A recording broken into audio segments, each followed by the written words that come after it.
Je vous salue dans le nom précieux de Jésus-Christ, notre Seigneur et Sauveur, lui qui nous a encore prêté le souffle de vie ce matin 3 novembre 2022. Nous voulons lui dire notre reconnaissance et nous appuyer comme d'habitude sur la parole de Dieu. Cette parole qui nous trace le chemin, qui nous montre comment nous devons marcher étant des enfants de Dieu, ceux qui sont des croyants en Jésus-Christ et qui ont Jésus-Christ comme Seigneur et Sauveur. Bien-aimés de Dieu, la Bible déclare dans 1 Pierre chapitre 2 verset 9 que nous sommes une race élue, un sacerdoce royal, une nation sainte, un peuple acquis, afin que nous annoncions les vertus de celui qui nous a appelés des ténèbres à son admirable lumière. Mais c'est pas ce sujet que je voudrais apporter ce matin, mais j'aimerais déjà d'entrée de jeu te dire ta position, ce que tu es pour le Seigneur. C'est pour cela que, étant dans cette société qui rejette Dieu, tu vas être rejeté. Et quand l'apôtre Pierre donne des conseils et aux différentes couches de la société concernant nous les enfants de Dieu, comment nous devons honorer et marcher comme des étrangers sur cette terre, ne pas se soucier et craindre Dieu et honorer les gens, et respecter les gens, même s'ils nous persécutent. Il arrive sur les serviteurs. Dans le verset 18, il dit qu'ils doivent être soumis à leur maître, non seulement des bons maîtres, mais ceux qui sont également de caractère difficile. Et j'aimerais m'appuyer sur le verset 19, le verset 20 plutôt. Il dit, quelle gloire y a-t-il à supporter de mauvais traitements pour avoir commis des fautes? Mais si vous supportez la souffrance lorsque vous faites ce qui est bien, c'est une grâce devant Dieu. J'aimerais m'appuyer sur ça pour donner un conseil général à moi-même et à chacun d'entre nous. Bien-aimés de Dieu, ne trouvons jamais une raison pour faire ce qui est mal aux yeux de Dieu. Faites toujours ce qui est bien. Notre Seigneur Jésus-Christ, la Bible dit qu'il allait de lieu en lieu faisant du bien, guérissant les malades, ainsi de suite. Mais il a été insulté, persécuté. Il faisait du bien. Jésus n'a jamais fait du mal.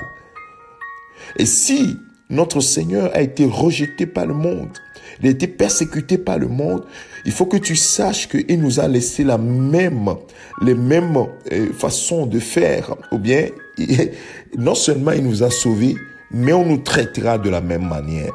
C'est pourquoi il dit, faites toujours le bien, même envers les gens qui vous font du mal.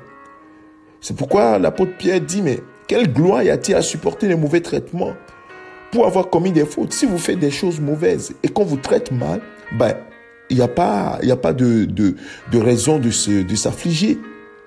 Mais ne t'afflige pas, mon frère, ma sœur, lorsque tu fais du bien et que tu es persécuté à cause de ta position d'élu de Dieu, à cause de ta position du fait que tu appartiens au camp de Dieu, tu appartiens à la maison de Dieu et que tu es persécuté pour cette appartenance.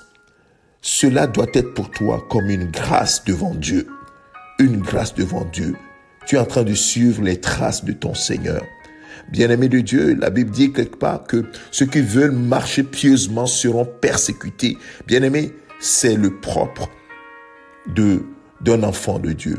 Sache que dans ce monde, tu trouveras toutes sortes d'oppositions. Non pas parce que tu es juste un humain ou bien les gens ne t'aiment pas, mais parce que tu as pris position en disant Jésus-Christ est ton Seigneur, ton Sauveur.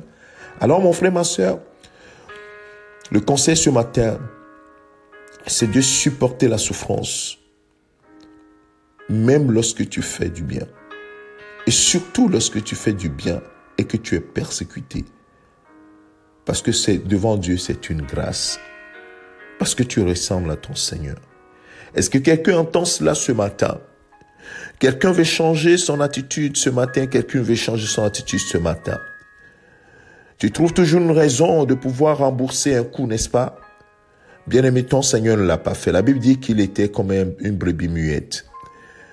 Il ne répondait pas, il ne menaçait pas. Et pourquoi toi tu le fais? Si tu lis la suite nous le dit complètement. Verset 21 dit, et c'est à cela que vous avez été appelés, parce que Christ aussi a souffert pour vous, vous laissant un exemple, afin que vous suiviez ses traces. Voilà la vérité. Que le Saint-Esprit t'aide à être comme Jésus-Christ et à vivre comme il a vécu. Que le Seigneur te fortifie, que sa grâce soit sur toi. C'est ton serviteur, le pasteur Alexandre. Je te souhaite une excellente journée au nom de Jésus-Christ, notre Seigneur. Amen.